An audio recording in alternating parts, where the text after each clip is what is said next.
Now then, with the resolution of the conflict between Rimuru's forces and the forces from the Holy Empire Lubelius, the recent Season 3 Episode 11, which is titled Reconciliation and Agreement, will be showing the meeting that takes place following the ending of the previous episode and the future plans of the masterminds that are responsible for this incident. Also, the episode will be adapted from the Volume 8 light novel, covering the prologue and Chapter 1 respectively, so I'll be discussing about the contents they'll remove along with providing a breakdown for the episode as well. As usual, a spoiler warning for anyone that hasn't watched the episode yet or might find the cut content information I mentioned to be spoilers. And if you enjoyed the video, don't forget to leave a like, subscribe to the channel and share with your friends.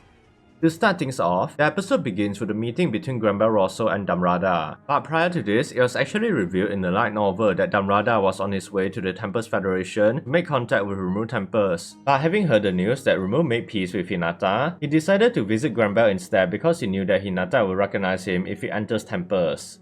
So back to the conversation, Damrada blaming Granbell for the failures in the Farmer Kingdom and the elimination of Hinata does follow the light novel, but it was explained that he intentionally accused Granbell because he wanted an excuse to distance himself from the Rosso family. That's why when Granbell suggested they continue with their working relationship in the anime, Damrada declined the proposal because antagonizing Rimuru any further would only be unbeneficial to Cerberus. Additionally, the light novel provided some context on why Granbell became fixated in preventing Rimuru from turning Tempest into an economic hub because he was worried the influence of the Rosso family would be greatly diminished, and he was annoyed that the thousands of years of effort he spent to build the authority of the Five Elders would be uprooted by some slime. Regardless, the rest of the conversation in the anime will play out the same way as the light novel, with Granbell being quite pissed at Damrada for humiliating him. Having said that, after the meeting with Granbell, Damrada actually met with the leader of Cerberus, and the light novel never revealed who the person was, although in the anime, Yuki Kagarazaka was shown to be the leader. And regarding what they discussed in the episode, much of it was the same as the light novel, although there was some additional information on Damrada's character that wasn't included, such as his reason for serving Yuki. Basically, he joined Cerberus because he resonated with Yuki's ambitions for world domination, and despite it being a crazy dream, his instincts told him that Yuki might be able to make this into a reality, hence why he will never doubt the orders from Yuki.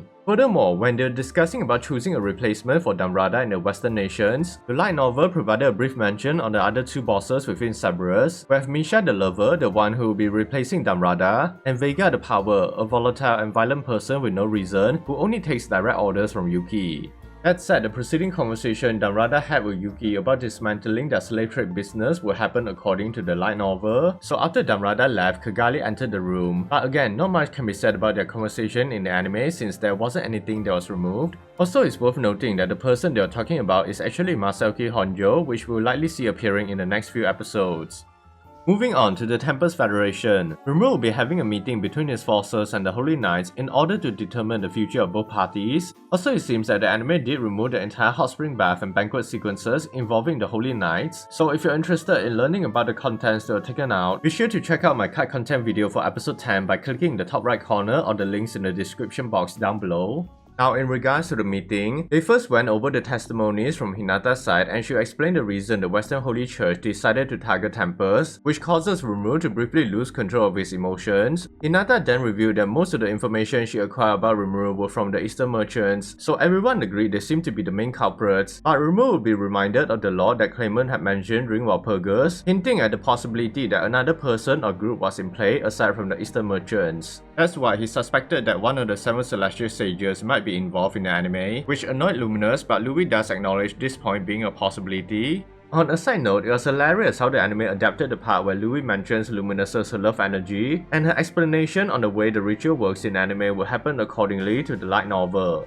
So going back to my point, they all agreed the 7 Celestial Sages likely saw Hinata as a threat, but they couldn't defeat her alone, so they decided to acquire help from the Eastern merchant to prepare a scenario where Clement could awaken into a true Demon Lord and have him defeat Hinata instead. However, as we all know, Clement was defeated by Rimuru, so they were forced to alter the plan, manipulating Hinata into provoking Rimuru, but that plan failed as well, so with the 7 Celestial Sages gone as stated by Hinata in the anime, Rimuru was actually relieved that he no longer has to suspect Yuki for being the mastermind. And this is one of the problems I have with Rimuru. Just because Yuki was from Japan, you're so quick to give him the benefit of the doubt as if there are no bad people from Japan. And if it wasn't for Hinata asserting that Yuki could still be a possible suspect as well, Rimuru would have been completely beplayed and manipulated by him. Furthermore, in the light novel, even Wisdom King Raphael had disagreed with him about counting out Yuki as a suspect, and Rimuru is definitely lucky to have her analytical skills because his decision was mostly based on just speculations. Anyways, the meeting proceeded to the next part, which will be talking about the future relations and the resolving of any remaining animosity between both sides. Although it was stated in the light novel that Rimuru along with subordinates don't plan on asking for reparations or to hold the Holy Knights accountable for their actions, they simply want to build friendly relations with them in the future. And Luminous objected because she doesn't want to be indebted to Rimuru's forgiveness. But in the light novel, it was more so that she doesn't actually want to owe any form of favor to Valdra, whether it be directly or indirectly. That's why Rimuru proposes for Lubelius to formally acknowledge Tempest and form diplomatic ties with them, similar to what was shown in the anime. So Luminous agrees, deciding to form a non-aggression treaty with Tempest for the next 100 years. And the rest of the conversation that happens afterwards in the anime about the possible backlash of establishing diplomatic ties with monsters, along with how it will affect the religion or Luminism, will pretty much follow the light novel. However, when Luminous explains about the origin of the doctrines, the anime leaves out the detail that she only chose to help humanity initially was because during the past, Valdra was constantly rampaging across the world, which had greatly reduced the human population, meaning it directly affected the food supply of vampires. So to resolve this issue, Luminous established Lubelius along with the religion of Luminism to give humanity protection and hope. Adding to this, humans overflowing with joy produce blood that are tastier and of higher quality, which was another reason for the doctrine. Having explained that, even though Luminous was fine with abandoning the established doctrines of Luminism, Leonard was still troubled by this because with the Holy Knights along with the 3 better sages being defeated by monsters, it will undoubtedly affect the reputation of the church and cause the belief of their followers to be shaken. It was for this reason that Rimuru proposes to announce that he and Hinata drew in their battle to help retain the image of the Holy Knights, which honestly is one of the traits I hate most about him. He is too much of a pushover sometimes. Even Hinata and Leonard were lecturing him about this proposal since it will affect his own reputation as a demon lord as well. In any case, the rest of the conversation that happened afterwards involving the Holy Knights praising the treatment and hospitality they received from the citizens of Tempest, along with Rimuru proposing to include King Gazer and the Dragon Kingdom into this treaty, were taken directly from the light novel without much changes. But before the meeting ended, the anime would actually remove a portion of their discussion from the light novel. Essentially, aside from the 100-year non-aggression treaty, Tempest will be sharing their technology with Lubelius and have Holy Knights visiting the city for training on a regular basis as well. Rimuru also promised to help repair the equipment and weapons of the Holy Knights, but in reality, he only wanted to study the elemental armaments used by them. However, he wasn't able to acquire permission from Hinata to see the holy armaments, but it seems that Raphael has already finished analyzing it when they are fighting. Now, when the meeting ended, Rimuru decided to give Hinata a rapier that he personally created, and there was actually more to this interaction in the light novel. To explain, after Rimuru devoured her rapier in their fight back in Season 2, he was able to study the ability of Dead End Rainbow and recreated the weapon with improved performance on the skill. He even turned the rapier into a unique great weapon. Additionally, Luminous stated it would be better for Hinata to use Rimuru's rapier instead of the Moonlight rapier in the anime because using Moonlight in the normal setting is like taking a rocket launcher to a sword fight. And just before the Holy Knights all departed, Rimuru offered them to stay another night out of courtesy, and he was surprised they accepted in the anime because he thought they would be busy with work. But on to the second banquet, everyone was served sukiyaki paired with black rice, and it was stated in the light novel that Hinata was the only one to receive white rice because she was a fellow Japanese, along with the fact that it was harder to produce and normally only reserved for Rimuru's personal consumption.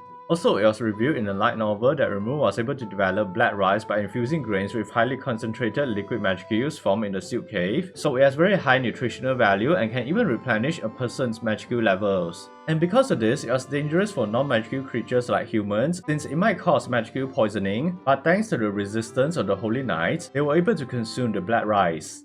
That said, we see Rimuru enjoying some alcohol, and the anime did include a flashback on how he was able to learn the technique to get drunk from Luminous in their previous banquet, although it was unfortunate we did not get to see Rimuru being hungover after the first banquet because in the light novel, he was actually scolded by Wisdom King Raphael for being irresponsible, which turned out to be true as we'll soon see. Nonetheless, Hinata's following interaction with Rimuru will pretty much occur in a similar fashion to the light novel, although the anime did miss out some minor details when it came to the drunken Rimuru exposing the future plans of Tempest. For starters, when he was talking about the road infrastructure of Tempest, he outright reveals the names of the nations that form trade alliances with in the light novel, such as Dragon, Blue Moon, the Sorceress Dynasty Sarian, and the Beast Kingdom Eurozania, which were supposed to be confidential information. Furthermore, Rimuru mentioning about wanting to build a school similar to the Freedom Academy Academy wasn't included in the episode as well. But on the topic about creating a better communication network, Rimuru exposing the research and development they have done will follow the light novel, although the episode doesn't mention that they're only waiting for Vesta to finish working on the transmitter before implementing this new communication system. And it was only fair that Raphael stopped Rimuru before the drunk idiot leaked every possible state secret of Tempest if he kept talking. Regardless, Hinata will warn Rimuru about advancing his city too much because he might attract the attention of the angels, and everyone's opinions about them in the anime will be the same as the light novel, although it still lacks some minor information. For example, the strength of an individual angel was said to be around the rank of B+, and they normally attack with a force that ranges between millions. They were also quite organized with a proper command structure as well, and they even fought against the demon lords in their previous invasion. Anyways, after Luminous along with the Holy Knights returned home, Rebellious made an official announcement that the Western Holy Church has acknowledged the dwarves as friends of humanity, while also providing a following statement that declares the establishment of diplomatic ties with the Dura Tempest Federation as stated by Rimuru in the anime. 私も賛成です。宗英様はとても紳士的でした。But yeah, that's my breakdown on episode 11, and it was nice to see the conflict finally resolved, although this is probably the few times that Rimuru's character actually annoyed me. Granted, that's his personality, so I can't really complain. Overall, it was a pretty decent episode that provided some interesting and new world building details for us, while also maintaining a good balance between the comedy and serious tone of the episode. So what are some of your favorite moments from the episode, and are you ready for more meetings because the action sequences are pretty much over? Feel free to share your opinions and comments down below. Also, if you enjoyed this cut content video, remember to leave a like. Don't forget to subscribe to the channel and hit that notification button for more kite content videos as well. Thanks for watching, and as always, stay safe everyone.